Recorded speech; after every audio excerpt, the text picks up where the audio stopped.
So I'm finished with the doors, and notice that they are in their own layers. So it's very important that every type of object is in their own layers with a different color. So you can quickly go ahead and click on the layer properties, and and go ahead. For example, I want to turn off all the doors. You can just click on the light bulb, and those doors will be on and off. Or you can turn off the windows, for example, etc., etc. And this is very important, especially if you have a drawing that is complicated and you want to eliminate clutter. So that being said, the next step is to create, I'm going to add the dimensions that you see here. So for that, I'm going to start with my the upper part, and what we're going to do is I'm going to go ahead where it says dimensions, okay, still in the home tab. So, and in these dimensions here there is linear dimensions. I'm going to click on that. You can also type dim linear and you will do the same. And here I'm simply gonna click on the endpoints and pull, see, one endpoint and then the other endpoint and then pull up. I'm gonna pull up maybe here, and you'll notice that the text here it's too small. I had to zoom a lot in order for us to see it. Another thing that we can see is that the units are decimal and not architectural. That's something we need to change. So let's do that. So what we need to do is click where it says annotate here on the annotate tab, and then go where it says the dimensions section. Now we are using a profile or a style called standard, and that uses decimal units. Now what I want us to do is to click on that, and here you can change to other standards that you may have there, but I want to click on the manage dimension styles, and what I'm going to do is I'm going to create a new style. So I'm going to create a new style and name it. Okay, so for example I'm going to type it project 1. Okay, so you can also just type something meaningful here, and I'm going to start with the annotative template or style and click continue. I want to do that because I don't want to modify the original ones, and I want to create my own that I can reuse. So here you have all the different settings that you can change about your annotations. For now we need to change the units from decimal to architectural. So you click where it says primary units, and you see it says decimal, so you change that to architectural and you click OK. You click close again, and now you're gonna click on the dimension here that I just placed, and it's still in standard mode, so you had to click on the drop down similarly to what we did to change things from layer to layer. But now you're gonna click here project 1, and you will see that if I zoom, if I zoom it off, you will see that that unit now has changed to architectural, and that's exactly what we want. But there is another problem now though, that you see that number is tiny, so I can't really read it in a normal scale where I can see the whole plan, and that has to do with scales. So we need to change also the scale so that we will be able to see that dimension number. So all the drawings initially are on a scale 1:1, and you can find that here in the bottom line it says 1:1. So what we need to do is to change this, to change the scale so it's a much closer, a much magnified version. So I'm gonna put, for example, 130, right? This doesn't change anything when we look at our model space, but what we need to do next is go where it says add current scale. You see here, you have to click add current scale, and now click add current scale again, and now it's asking you to which object you want to add this scale. So I'm going to click on this annotation, I'm going to press enter, and now you see that the number is visible because now it's in a scale 130, and so that's how you do it. If you need a bigger number or a number that is bigger, then you will change the scale to something bigger. If you need something smaller, you will change it to something smaller.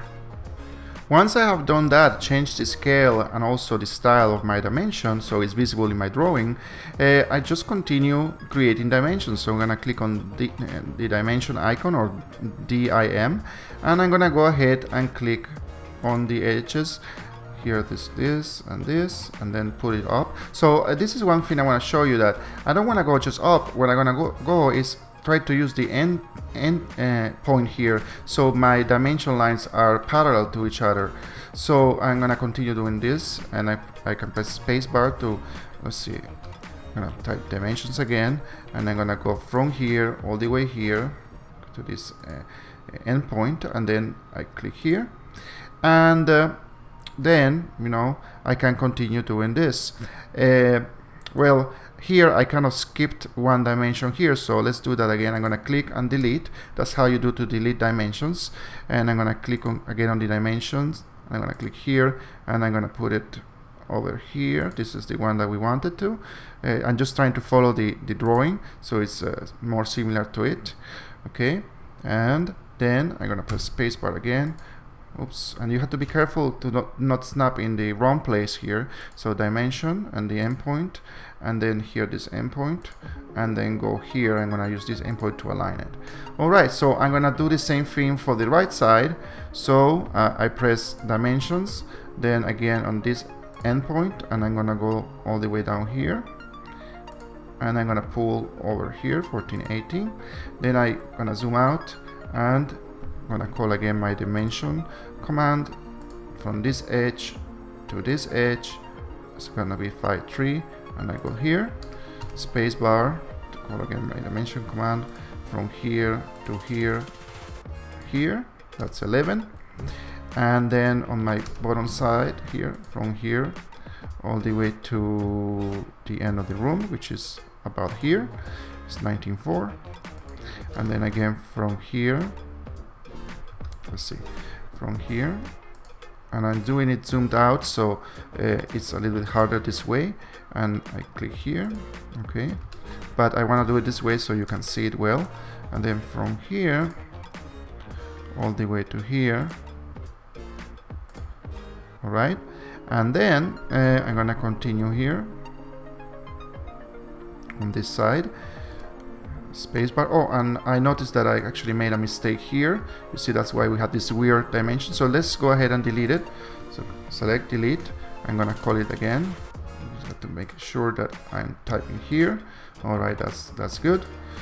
And let me go here again, and I press spacebar. Make sure that it's the endpoint that I want, and it's this one right here. Let's see. Okay, and I'm gonna go up here, spacebar from, oops, and sometimes, you know, the keyboard can get confused because all the snap points that I have selected. And I'm gonna select on this one, and then this one, and that's it.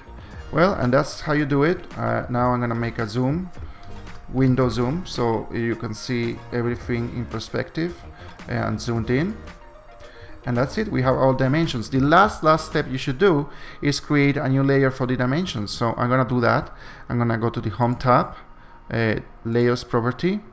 I'm gonna create a new layer. I'm gonna call it dimensions, and I'm gonna make it a different color. I'm gonna make it maybe purple, and click OK. I'm gonna close this. Now what I'm gonna do is I'm gonna use a selection here to select all my dimensions in one shot.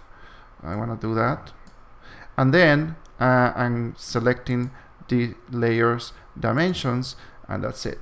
So that's basically how you do it. Of course, you will need to some things will need to be adjusted, but in a nutshell, this is how you create dimensions for your drawings, and you put them on.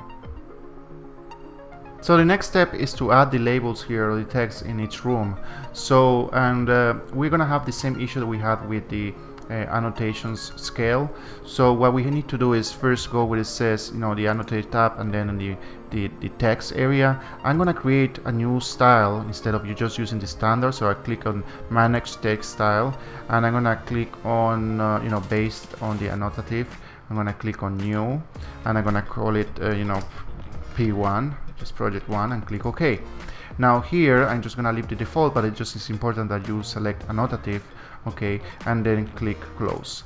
So now I'm gonna change it and make sure that this says P1, and then I click on multi-line. I click here on the living room and make a rectangle, and here I'm gonna type living room, okay, and enter, because this is a multi-line, and I'm gonna put 295 square feet. Okay, when I finish, I click away and my text is there.